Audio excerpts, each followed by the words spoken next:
Inauguration Day, Washington, 1949. The biggest inaugural in United States history is ready to begin. Vast crowds line Pennsylvania Avenue, soon to be the main artery of President Truman's triumphant parade.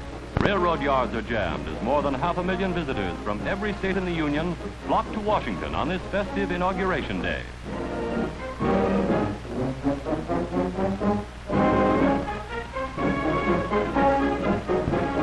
Since early morning, spectators have been at their places along the parade route.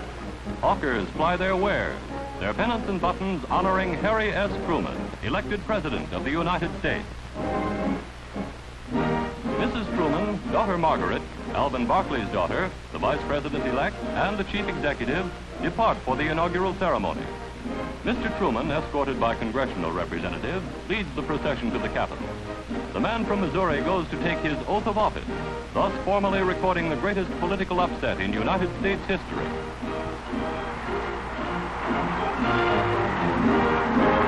In Capitol Plaza, more than 100,000 people are on hand to witness the induction. Millions more see the event on television and hear it over worldwide radio. Among the distinguished guests are Admiral Nimitz, Marine Corps General Vandergrift, and Admiral Halsey. United Nations Secretary General Lee heads the dignitaries from other countries. The black-robed Supreme Court justices descend the steps of the inaugural platform, closely followed by the official presidential party, headed by the Chief Executive's wife and daughter. A battery of motion picture and television cameras records the arrival.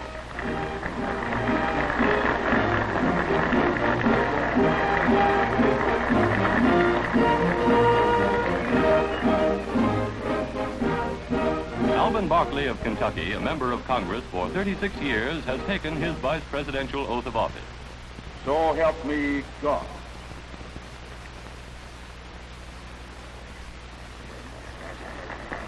Then Harry S. Truman is sworn in as the nation's 32nd president by Chief Justice Fred M. Vinson. Raise your right hand.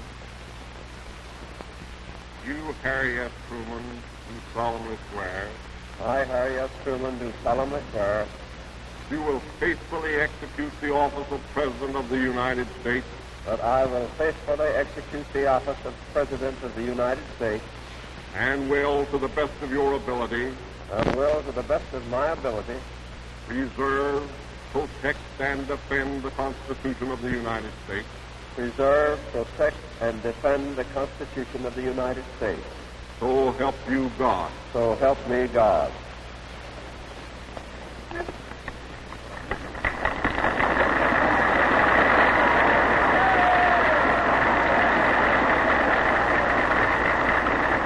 To the nation and the world, a solemn, resolute president declares, Mr. Vice President, Mr. Chief Justice, fellow citizens, I accept with humility the honor which the American people have conferred upon me. I accept it with the resolve to do all that I can for the welfare of this nation and for the peace of the world.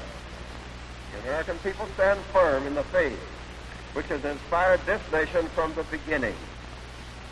We believe that all men have a right to equal justice under law and equal opportunity to share in the common good. We believe that all men have a right to freedom of thought and expression. We believe that all men are created equal because they are created in the image of God. From this faith, we will not be moved.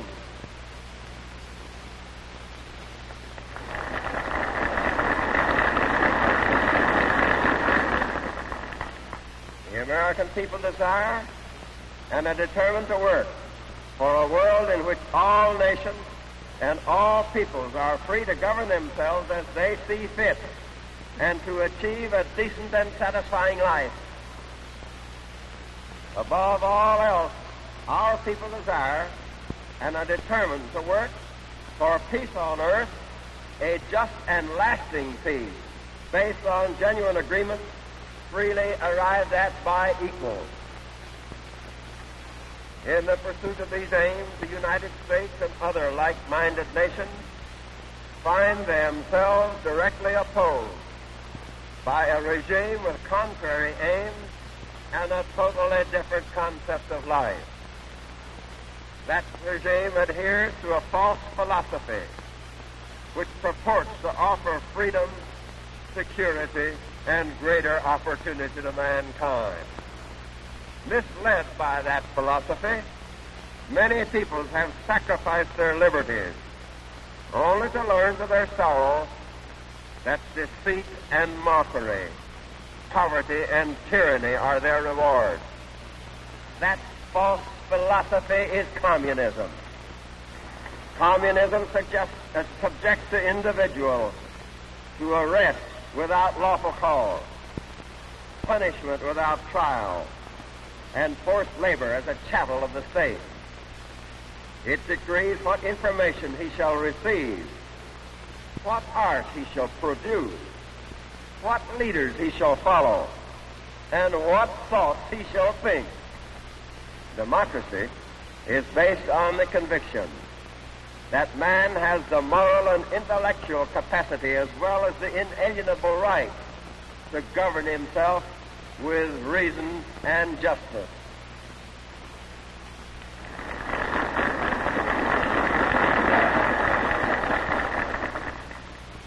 Democracy maintains that government is established for the benefit of the individual and is charged with the responsibility of protecting the rights of the individual and his freedom in the exercise of those abilities of his.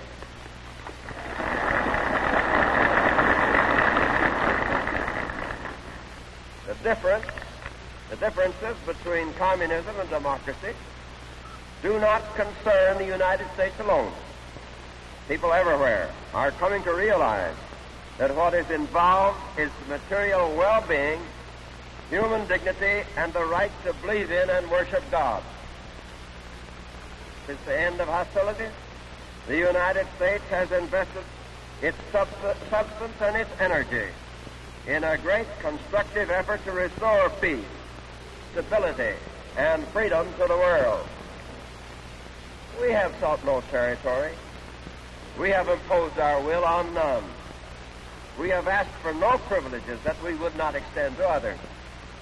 We have made every effort to secure agreements on effective international control of our most powerful weapons. And we have worked steadily for the limitation and control of all armaments. We are moving on with other nations to build an even stronger structure of international order and justice. We shall have as our partners countries which, no longer solely concerned with the problem of national survival, are now working to improve the standards of living of all their people. We are ready to undertake new projects to strengthen a free world. In the coming years, our program for peace and freedom will emphasize 4 major courses of action. First, we will continue to give unfaltering support to the United Nations and related agencies, and we will continue to search for ways to strengthen their authority and increase their effectiveness. Second, we will continue our program for world economic recovery. This means, first of all, that we must keep our full weight behind the European recovery program. Third, we will strengthen freedom-loving nations against the dangers of aggression. Fourth, we must embark on a bold new program for making the benefits of our scientific advances and industrial progress available for the improvement and growth of underdeveloped areas. I believe that we should make available to peace-loving peoples the benefits of our store of technical knowledge in order to help them realize their aspirations for a better life.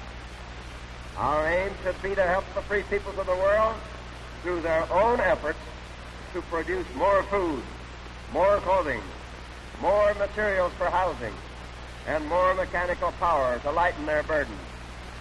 Democracy alone can supply the vitalizing force to stir the peoples of the world into triumphant action, not only against their human oppressors, but also against their ancient enemies, hunger, misery, and despair.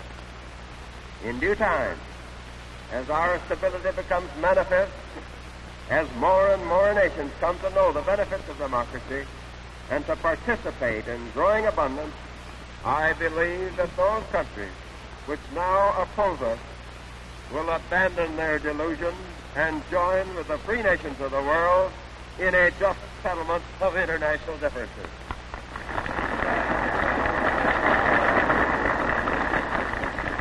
We will advance toward a world where man's freedom is secure.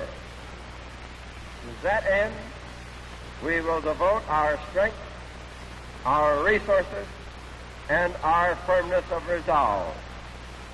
With God's help, the future of mankind will be assured in a world of justice, harmony, and peace.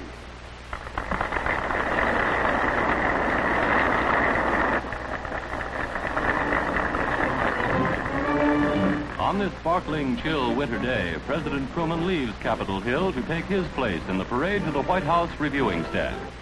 With more than 1 million people lining the route, 17,000 marchers join in a 7-mile-long procession down Pennsylvania Avenue.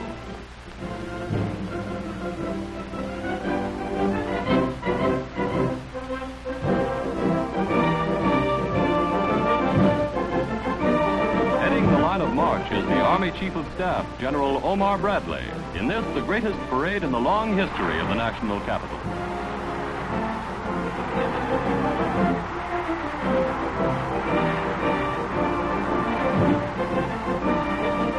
Then come the President and Vice President. Flanking the Chief Executive is his Guard of Honor, the men of Battery D, 129th Field Artillery, with whom he served as captain in the First World War.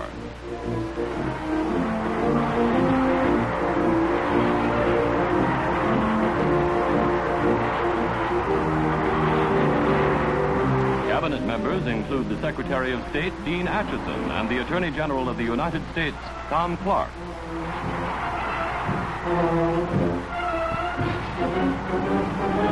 General Dwight D. Eisenhower rides in the car of Army Secretary Kenneth Royal. Behind him march the future generals, the smart gray-clad battalions of West Point.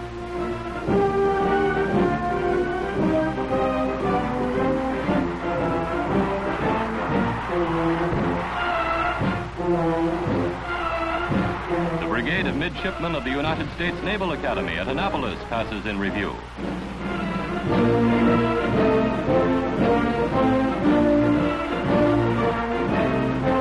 Next come the cadets of the United States Coast Guard Academy.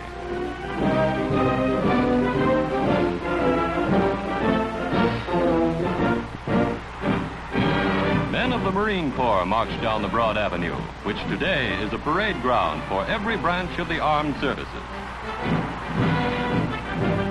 C-82s, the flying boxcars, lead one of the greatest air armadas ever to fly over the Capitol. More than 700 planes in all.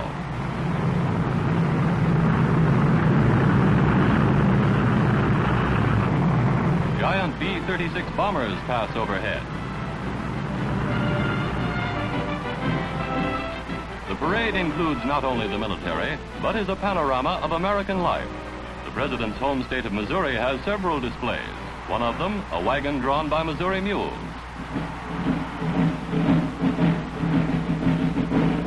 Other floats depict the products and scenery of the various states.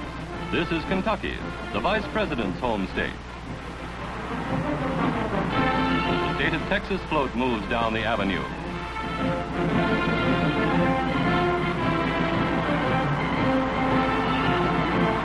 The District of Columbia display features reproductions of the Capitol and the Washington Monument. From Massachusetts comes a float honoring the early American settlers who landed on the shores of that state. The figure of Uncle Sam strides down the avenue.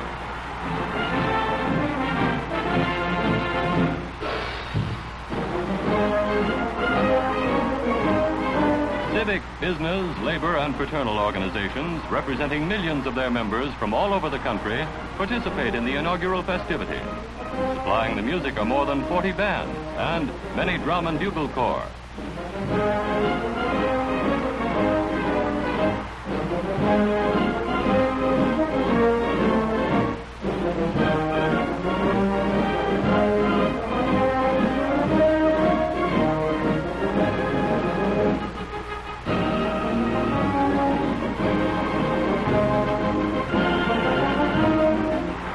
Near the White House, the excitement mounts as the chief executive approaches. The president gets a rousing ovation as he prepares to leave his car and take his place on the reviewing stand.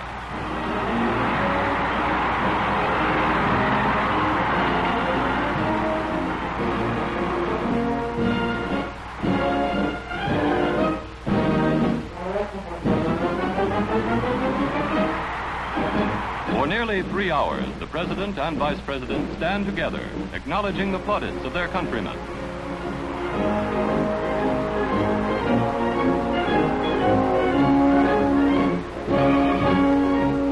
A group of California cowboys salute President Truman, and so does their pet Dalmatian, much to the president's amusement. Another group presents the chief executive with a special gift, a brand new cowboy hat.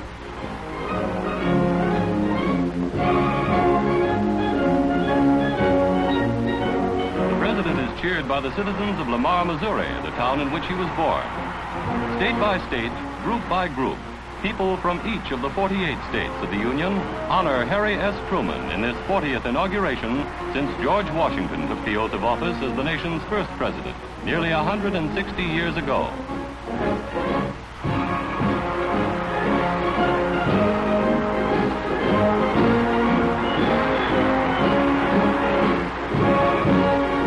The pageant moves on. Inauguration Day 1949 expresses the mood of a nation, a country striving for a peaceful world, yet mindful of the military needs to make and keep that peace. In Harry Truman's own words, it marks the beginning not only of a new administration, but of a period that will be eventful, perhaps decisive, for the United States and for the world.